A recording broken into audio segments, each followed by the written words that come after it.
Tabitha from Bewitched with the real Jimmy Deal. Hey, Rachel Whittle, how are you? Great to have you on the show. So excited about talking about your new projects and so excited about having you on the radio. How are you doing? Thanks, Jimmy. I'm excited to be here.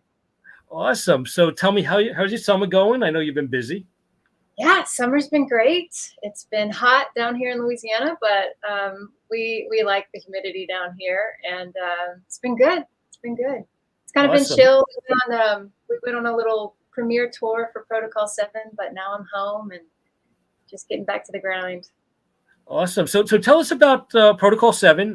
Tell us about working on that wonderful movie, and tell us all about it and when it's, how we can see it and everything about it, pretty much. So Protocol 7 is a corporate thriller, and it's based on true events. It's basically a whistleblower story about fraud in the pharmaceutical industry. Mm-hmm. And the story follows my character, Lexi Kaprowski, and she teams up with these whistleblowers, and together they take a courageous stand to expose the fact that this particular pharmaceutical company has been putting profits over the safety of people. Okay. And it's just done a run in Canada, and now it'll be releasing in the States in Regal Cinemas, a lot of Regal Cinemas in the big cities, I think July 10th, 11th, and then beyond. And nice. I think tomorrow, actually, tomorrow it's in Pennsylvania, because the case that this is actually based on is in appeal right now in Philadelphia. Now, you play Lexi, right, in Protocol 7. Tell us about your character. So my character is a mother and a lawyer, and she finds out years into her marriage that they're unable to have children. And so her and her husband decide to adopt. And then soon after they've adopted, their son goes into a regression and regresses into autism. And her journey with her son's disability, it really, like this maternal instinct that she has, infuses her career with passion, and it inspires her to overcome fear and to take a courageous stand against this pharmaceutical company who's committing fraud and producing a faulty product that is harming people. Right. Now, your co-star in the movie, of course, is Eric Roberts. Tell us about working with Eric. Working with Eric was great. He's such a legend. He's, I don't know, he has so many credits and he's done so much work. And of course, he's amazing at a villain. And he plays a villain in this, and he's just so nuanced when he plays bad guys. Like, his choices are always very interesting, and it was really inspiring to work with him. Yeah, I mean, I've met him twice. I mean, and he's such a great guy. Looks always fun to be around. So was he like that on set? Was he fun to hang out with? Very charming, very jovial. Never met a stranger. Was very specifically kind and talked to everyone. So he was top notch. Right. And so also Protocol 7 was also based on real life events, as you mentioned, and right. So everything was pretty much a true story about this movie, right?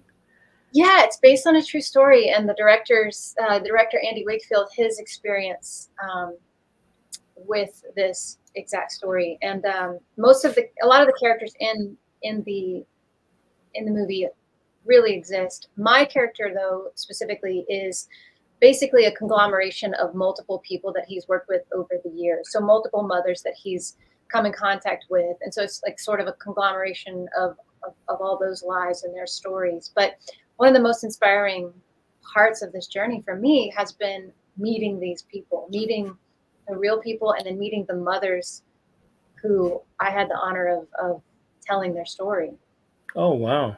That's so awesome. And of course, you've been in this business for a while now. You started when you were like 28 years old? I did. I was a little late coming into it. Most people start much younger. But I didn't grow up wanting to be an actor at all. I didn't have any proclivity towards it. And when I was 28, I was diagnosed with PTSD from a past trauma. And so a friend of mine was like, I think this acting class, I've heard it helps in this, like, basically like therapy. Right. So it's a story that I got into acting for therapy, and it changed my life. It became a safe space for me to explore emotions and, you know, things that I just didn't feel safe exploring as myself. And so becoming characters, it's almost like I'm able to experience the full gambit of humanity. Whereas Mhm. I was kind of closed in as a human, Right. as myself based on my issues. And so I don't know, it's just I've tried to quit many times because it's hard. It is And the hard. It's a journey, tough business. yeah, the journey is very up and down.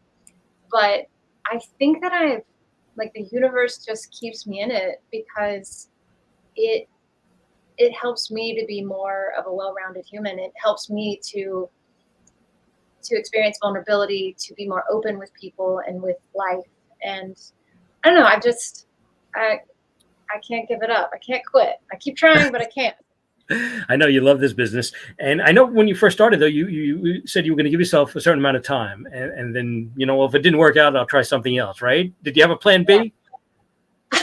Um, my dad has a farm, and we work on the farm sometimes. And so, yeah, I'm just like, hey, if it doesn't work out for me, I've got family, I've got people that I love here, and I love working on the farm. So I work both sides of the camera. So when I first got on set in my early 30s, Hmm. it's so interesting because people are like, well, what'd you do before this? And I don't know. I just kind of floundered around, like wondering, what am I going to do with my life? And Right. then when I got on set, I just fell in love with the process, like with filmmaking. So I immediately got on set in any capacity that I could. I've worked in wardrobe. I've cam opped. You know, I AD a lot. I've directed. I've you know, PA'd. I've done all of it because I just love the process of making films, of storytelling, and I feel like Right. film is such an incredible medium for storytelling. And so I've been able to diversify. You Yeah. know, because Well, acting is up and down. You know, I'm not always acting, but right. I'm making films in one capacity or another, or I'm teaching, or I'm coaching auditions. So it's been fun. Right. Well, it's great to be versatile in this business because, I mean, you always work. You know, if you're not acting, you're doing something else, right? Yes, it's definitely Mhm. helpful. Yeah. Now, I know your dad was sort of an influence on you, right? Because he was a great storyteller, right? And you like storytelling. Tell us about that. Yeah, you know, he would like let's just say in the realm of like discipline, when he wanted to redirect me or my sisters, it was never like this intense, like, do this, don't do that. He'd always come at it from this perspective of telling a story and then inspire us to consider making a different decision based on these stories that he would tell. And it was just so incredible because it gave you so much autonomy as a human to Hmm. make a decision, and it's not just like someone bearing down on you, making you do what you know what you should. Even though he had every right to do that, he would just come at it in such a graceful way.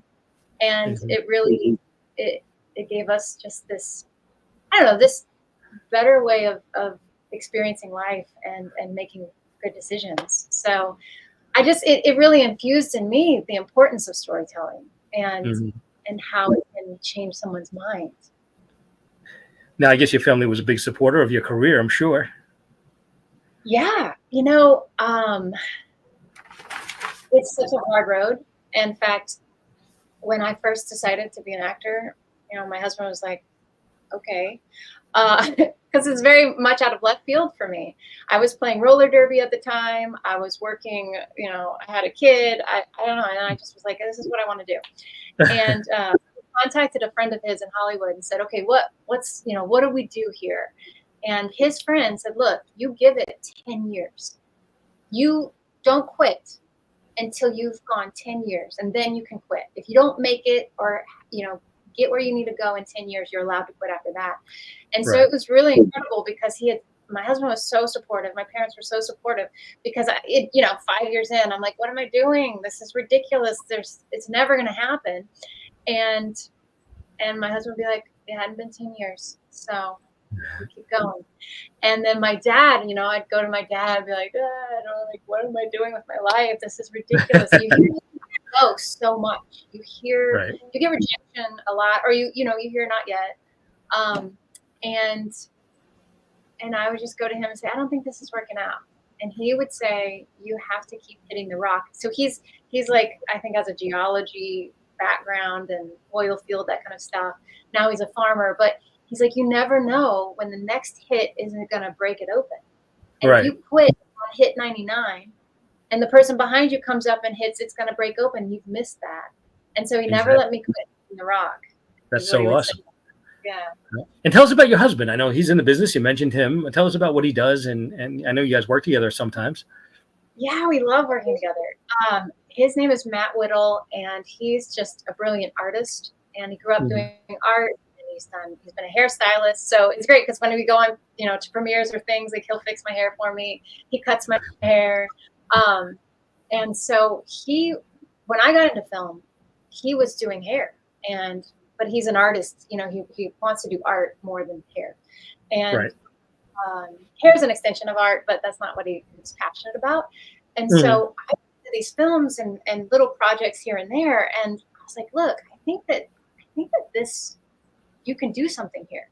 And he immediately excelled. Like, he had 2 films premiere at Tribeca. He's done incredible work. He's an artist in every, he can build, he can paint, he can scenic art, he can create things that move and whatever. I don't know. I'm not an artist, so he does all the things. But we recently produced a film together, and that was incredible to be kind of all the things. We were all the things together, because it was a low budget film. We're kind of all working on all the levels. But he production designed and did all of the other things, and it's great. Yeah, as we were talking, you're in Louisiana, of course, and you said you recently were in New York for the Tribeca Film Festival, right? Tell us about that. That must have been fun. Yeah, well, most recently I was in New York for the Protocol 7 premiere. Oh, okay. And we showed that in New York, and that was great in the end of May. And then a few years ago, we were in Tribeca for a brilliant movie called Lost Bayou, which was filmed in the bayous of Louisiana, right in our backyard. And I remember that movie. Yeah. So that was great. And then he had another movie called Shapeless that premiered there. And then the movie that we've got in post right now that should come out in the next few months is called Death Before Dawn. Oh, okay. And, like kind of a horror thriller. Well, not horror, more like suspense thriller, little element of horror, but it's really about a CIA agent on a mission that goes wrong. Right.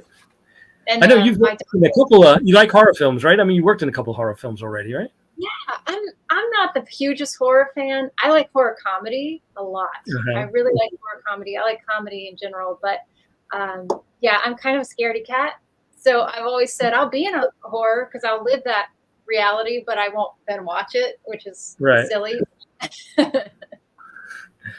That's great. Yeah. And also, I know you're pretty much based in Louisiana, your film company and your work. And tell us about working in Louisiana compared to working in Los Angeles. Well, I love Louisiana. It's very down to earth. I find that there's passionate people here who really want to make things work out, but there's not so much make it or break it, I guess, because the cost of living isn't as high, and if I don't. One time I was in a waiting room for auditions. This was quite a few years ago. Now that we tape everything, we were in the waiting room in New Orleans, and I saw a bunch of people that I know in the acting community, and we're all like hugging and saying, "Hey, break a leg. I hope you get it." And someone from LA was there, and she was like, "This is so strange. Like, we don't talk to each other in the waiting room in LA, and we definitely don't hope that anyone else gets our role." And I sat there thinking, I was like, "Yeah, I think it's because we're not. If we don't book the role, I'm not out on the street. Like it's really, so you got to make it in LA. You have to make it. It's so Right. expensive to live. It's like you're there to do that one thing. And it's almost like in Louisiana, it's a little more like, hey, I'm living my life. And then the film industry came to us and we're doing it here. And so I don't know. I think I could just be a little more like, hey, good job. I hope you get it. I hope I get it, but I hope you get it too. Because, if I don't get it, I go home to my family and I work on the farm or, do whatever. Right. Yeah. So is there a lot of opportunity for actors in Louisiana as much as there is in Los Angeles, or is it less, or how does that work?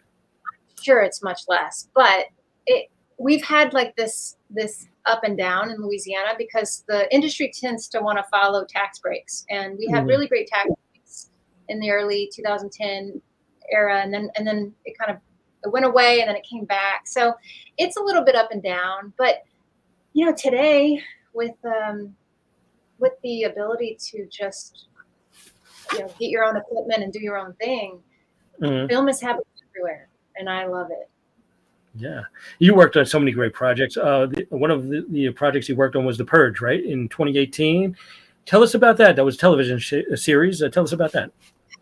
Oh, it was The Purge season 2, and gosh, season 1 and season 2 were fabulous. They were shot in New Orleans, and so I had the opportunity to work on that. My character was married to the character that was played by Jay Ali, and he was so fabulous and so kind. When you start working with someone who's like been there and they're just, they've been doing it their whole life and they have so many credits to their name, and you're just like, who am I? I'm nobody. Oh my gosh. And he just looked at me and was like, you got this. You're going to be fine. Calm down. Wow. NCIS New Orleans. Tell us about that. That must have been really cool. Yeah, NCIS New Orleans was fun. I got to play an FBI agent. I get that a lot. I have like a strong look and a strong character just naturally, and so I get in these roles a lot where I'm, kicking butt and taking some names. So awesome. Also about Girls Trip, right? Love that movie. So many great people in that movie. Tell us about you working on that film and some of the people that you worked with on that film. I mean, Queen Latifah was in there, right? So many great people. I got to laugh for 12 hours straight because I was in this scene, one of the first, scenes at the beginning of the movie when the girls are taking the trip on the plane to New Orleans, and I was on the plane with them, and I was the stewardess or the flight attendant, we say now. And it was Jada Pinkett Smith, Queen Latifah, Tiffany Haddish, Regina Hall, and it was just hilarious. They are. Mariah was in there, right? Mariah Carey, wasn't she in that movie? I don't know. She wasn't in the scene with me, so I'm not sure. But yeah, it was those ladies are so incredible, and they would just riff and improv, and it was really fun. So awesome! Wow, you've done so much, really. And I read something about you did a national Toyota commercial with your family. I did. My Tell us husband about and that. Tell us about that. We all booked this commercial together, and it was so much fun.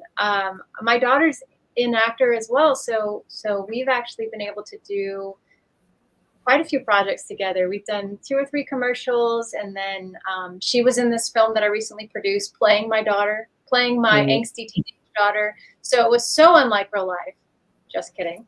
It was great. Like no acting required, right? Right.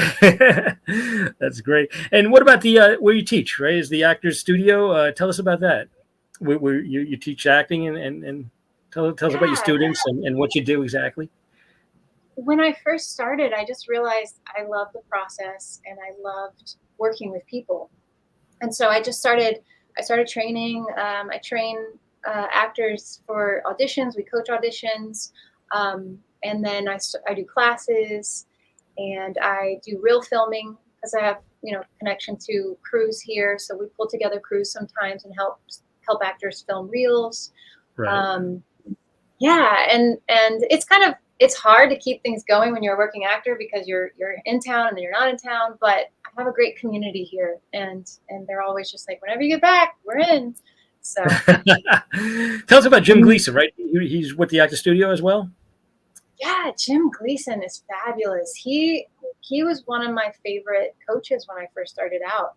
Uh-huh. And I was teaching with his studio for a while. I teach about 2.5 hours from where he is. So I'm teaching on my own now. But when I first started out, Jim Gleason's method and his breakdown of applying the work was just revolutionary for my process as an actor.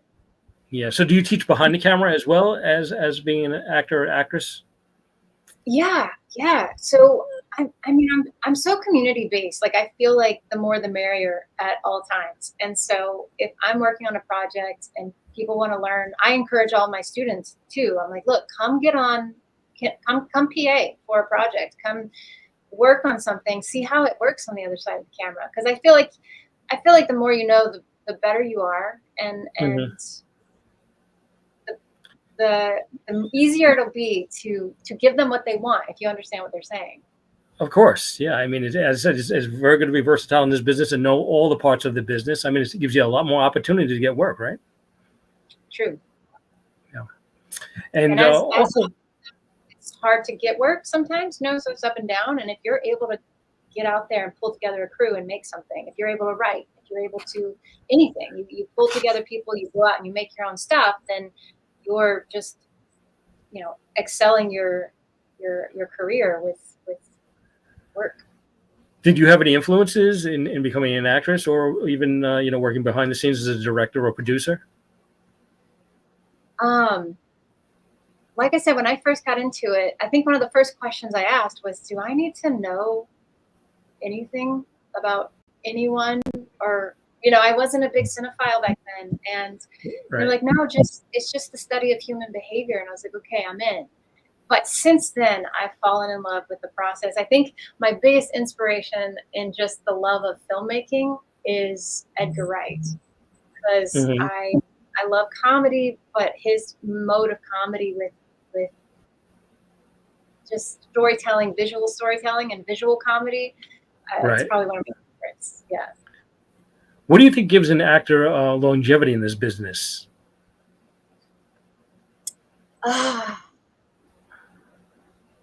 There's so many things, but I think just perseverance and passion for the work. Because if you're in it for the money, or you're in it for success, like if money is success or if work is success, it's just so up and down. I've gone months, and I've gone a year without booking anything that helped pay the bills. So yeah. I think that as far as people on my level, I'm way down. You gotta love the process, and you gotta be in it for the love of it. Yeah. Because otherwise you get really burnt out. Of course. Now, did you have any formal training, and how did you get into the business as far as acting? I mean, did you take acting in school, or how did that happen? I was lucky to have training opportunities around me. And I just started going to class. I went to every coach I could get my hands on. I went to every workshop, every class I could, because I was behind the game. I was just starting at like 29, 30 years old. But at that point in Louisiana, things were cooking. So I was able to jump in and start training. And it took me a while. I think I was able to, I understood things quickly, but I didn't know how to apply them. And I think that was part of my growth as a human. I was kind of walled up as a human, based on just life and trauma and whatever. And I was very walled up and unable to be vulnerable. And so it took me a while. I understood things, but I didn't apply it. Like it wasn't in my heart yet. And so it was a few years before I was just at that point where I think I'd gotten healed enough, I guess, to apply it. That's so awesome. And also, I know you worked in some Christmas movies, right? One for Hallmark and ABC Family, which those are great to be in, because you know what? Every year those air. So that must have been really fun. Tell us about that experience. I've done, I think, one or two Christmas movies, but I've done even more Lifetime movies, which are a lot of fun, very dramatic. Oh I yeah. work with a director friend of mine a lot, Jose Montesinos, and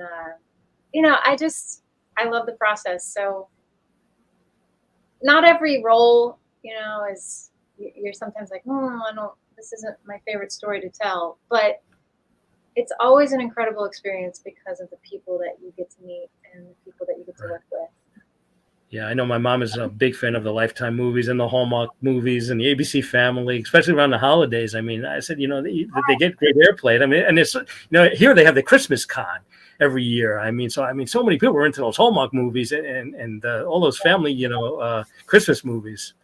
Yeah, my daughter actually got to be in a Christmas movie called a Hallmark one. It was called My Southern Family Christmas, and she was the daughter of Bruce Campbell. And of course, as a comedy horror fan, Sam Raimi, I was like, freaking out. And she was just like, who's that? I don't know. Well, I mean, we just went over to the Christmas con they had here. It was out of New Jersey, and boy, I think from the Hallmark movies and ABC Family and all those people were there. And boy, I mean, there were thousands of people. So I mean, they have such a huge following. So I mean, Wow. those networks are great to be on, Lifetime especially too. Yeah. It's always good to watch a feel-good movie. But, Yeah. whistleblower stories are probably some of my favorite because of the fact that it's about the small, it's about the little person who stands up to a big corporation and overcomes all their fear to just have the courage to make a difference. And Right. I love stories. So awesome. And I know you worked with John Schneider in a movie called Family of Lies, right? Tell us about that. Did you have any contact with John when you worked with him? Yeah, well, I did that movie, but I had more contact with John when I worked as a crew member for 3 movies back to back. Me and my husband were on crew for these 3 movies. I don't know if they've all come out yet, but that was fun because we all lived like right on his land and got to hang out with him. And I fell in love with him from Smallville. Me and my really? family. Smallville, sure. Yeah. I used to watch him on Dukes of Hazzard, man, driving the General Lee, of course. I became a really big fan. I met him quite a few times. What a nice guy. Really great guy to work with. Also, great country music artist, too. Yeah, very, very good. Yeah. So what are you working on right now? Anything you want to fill us in? I know you have some projects in the works. The big one for me is aside from Protocol 7, which is coming out this week. Go see that. Looking forward to that. The big one is it's called Death Before Dawn, and it's self-produced about a CIA agent who basically is part of a mission that goes bad, and she's struggling with her relationship with her daughter, and it's a really fascinating story that takes a really intense turn. Some bioengineering, some crazy things happen, and so we're in the process of editing and post for that. Cool. So do you take any of your movie shooting otherwhere out of Louisiana, anywhere on the road, in other states at all, or you just pretty much stay in Louisiana? We filmed Protocol 7 in Austin, Texas. Nice. And so that was wonderful to be there for a while. And I've been all over. Yeah. I know you said you've been to New York. You like New York. But I mean, there's so many great places to film. I know they do so much filming here. I mean, they do, of course, Blue Bloods. I mean, every other block here in New York City, boy, they're filming. They're always so busy here, filming all over the place. And of course, Los Angeles. But I said I've never been to Louisiana. There's a place I have to visit for sure. It's beautiful. It's definitely a unique landscape. So I love movies that are set here. Yeah. Any advice to any actors, actresses starting out? I know you're a teacher, so I know you have some great advice for people starting out in the business. Yeah. Train. Train. And you're not going to mesh with every coach, so it's okay if you just pick the ones, you find the one that you really connect with. And I even tell my students, look, go train with other people, because I have one perspective. I have one way of teaching, one way of experiencing this whole thing, and it's good to get other perspectives.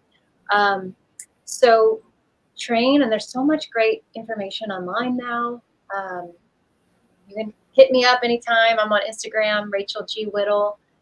Cool. You can hit me up. I'll work with you. I'll do Zoom sessions sometimes. Oh, really? Oh, that's awesome. What about, are you on Facebook at all too? I am on Facebook. Rachel, I think it's just Rachel Whittle on Facebook, and Rachel Nice, G. nice. Whittle on Yeah. Instagram. So what's been your biggest achievement so far? Would it be Protocol 7 or something else that you're working on? Protocol 7 is the biggest thing I've done. The most intense story for me, and the biggest role, the biggest responsibility, especially the weight of telling a true story. You know, Yeah. it's me. I try to go into every role as if it's, this person's a real person and they've really lived, and I have to put that much work in honoring that person. Right. But the fact that it was, and I was working directly with the writer director who lived this story, and Exactly. so it was incredible. To this day, it's been my favorite. It's been the best. Yeah. And so now we can look for it here on Regal Theaters coming out, as you were saying earlier in the interview. If you go to protocol7.movie, so protocol the number 7.movie, you can see they'll have a list of all the theaters, because it's not in every theater, but I think as it airs, it will get more and more theaters showing it. There is a bit of a stamp down, I think, happening with it, because it is an expose on Big Pharma, and as we know, Big Pharma runs a lot of things. Yes, absolutely. Yeah, so there is an element of, I've heard stories where in Canada, people went to see the movie and they'd either turned off the air conditioner to make it really hot, or they had told people, oh, it's sold out, when it wasn't. And then some people were saying they had switched show times on them. So I don't know. I don't know. I'm not the hugest conspiracy theorist, but I do know that the whistleblower story is kind of the same, no matter what the industry. That right. Anytime a big corporation has a lot to lose, they often stop at nothing to quiet the opposition. Nice. You also worked with so many great people, of course, Eric Roberts in Protocol 7, and of course, John Schneider, you mentioned. Anybody you would like to work with that you have not as of yet? Oh, the list is long. I have been really lucky and worked with so many incredible people. And I love to work with people who just want to honor the process and tell good stories. But I'm really into the Bear right now. And so Jeremy Allen White is on my mind, and that whole cast. Have you seen The Bear? No, I have not. Oh, it's fabulous. It's so really fabulous. Oh. And I don't cook. My husband's an incredible cook and loves everything food. But the movie's about a chef in a restaurant, and so. Oh, really? Yeah, it's great. That's so cool. Well, anyway, I want to thank you so much for coming on and hanging out with me, and so great to see you. And please keep us up to date on everything that you're doing, and of course, Protocol 7 with Eric Roberts. Tell me before you go, what keeps you motivated in this business? What keeps me motivated? That's such a great question, and I'm here like blanking out. I think the people. I like people, and filmmaking can't be done alone. It cannot be done alone. It takes literally a village to make a film, and I think the collaboration of filmmaking is what inspires me the most. That we need each other, and so even as actors, I can't do anything by myself. I need this crew. I need these other actors. I need a team. And so I love the camaraderie. Yeah. And, since you started, I mean, this business is ever changing, and it changes all the time. Any changes you would like to see happen in this business since you started? Changes I'd like to see. More independent, independent work. film. Yeah. Yeah. I love independent film. It's an inspiring story, just someone getting it done. But Right. yeah, I think I don't know. I don't really have a good answer for that. I don't think, but I more independent film. Yeah, absolutely. There you go. Well, that works. Well, thank you so much, Rachel. I really appreciate you coming on the show. It was an honor to talk to you. And of course, Protocol 7 looks like a fantastic movie. I can't wait to see it. It's Regal Theaters coming out. Eric Roberts, co-star.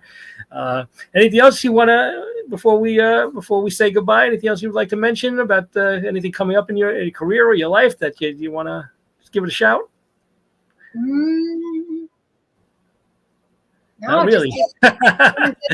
Keep doing good work out there, and yeah, I mean, hopefully there's more to come.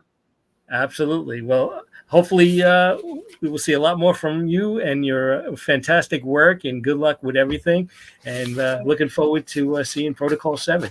And we will keep watch with all your fantastic work. I know you have a lot more in the works, and you have I know you're going to be a big superstar in this business because you're fantastic. You already are. Right, well, thank you so much for coming on. I really appreciate it, Rachel. Thanks. You take care. Okay. Please stay in touch with me. Okay. I will. Thank you. Thank you. Take care. Bye-bye. You're the best. All right. Rachel Widow right there. Fantastic actress. So much great work. Protocol 7 coming out in Regal Theaters. So look for that. It's going to be fantastic. Also, we have some more great celebrity spotlights on the way. We have coming up, Lee Newton's going to be on the show on Monday. Of course, Lee's, she's a big, huge country music star, and she's in Nashville. She just, I opened up for Randy Travis, and I think she's going to be working with Sarah Evans. So she's going to tell us all about her career and what's going on. She's got a bunch of music out there in Nashville, taking the country music scene by storm. Lee Newton, my friend, will be here, and then she'll be on the show on Monday. Coming up this Thursday, we have an Olivia Newton-John tribute artist. She'll be on 7 o'clock Thursday night. It's a special edition of Celebrity Spotlight. Her name is Moore, and she's a fantastic musician and is a tribute artist of Olivia Newton-John. So if you like Olivia Newton-John and you like Grease and Xanadu, and she might even do some live music for us. So join me Thursday night for that. Her name is Moore, and she is a Olivia Newton-John tribute artist. And we'll talk about John Travolta, of course. I'm sure she did some duets with some people that, of course, sound like John Travolta, and we'll find out who she's working with. So I'm looking forward to that. And so many more people, too, on the way here on Celebrity Spotlight. I want to thank you so much for listening. Of course, Producer Cindy's out there. And thank you, Producer Cindy. So many great people listening. Let's see who's out there. Let's see. We got also Richie in Brooklyn was watching out there tonight. We have Cindy Lake. My mom in Brooklyn, she watches the show every week. Thank you, Mom. I'm sure you enjoyed Rachel. I mean, she worked with all those Christmas movies. My mom loves those Christmas movies, especially on Lifetime and Hallmark and all those great movie channels. Also, there's so many people that watch the show every week, like Tom Payton up there in, I think he's up in Albany, and also Beryl in Virginia, and her dad, Michael, who listen to the show every week in Virginia. Thank you so much. So many people listen to the show every week. Thank you so much. I really appreciate it. We'll catch you Thursday night with more, the Olivia Newton-John tribute artist, right here on Celebrity Spotlight. Everybody have a fantastic night, and I will catch you on Thursday. Please join us for some more fun. Bye-bye, everybody. Have a great night.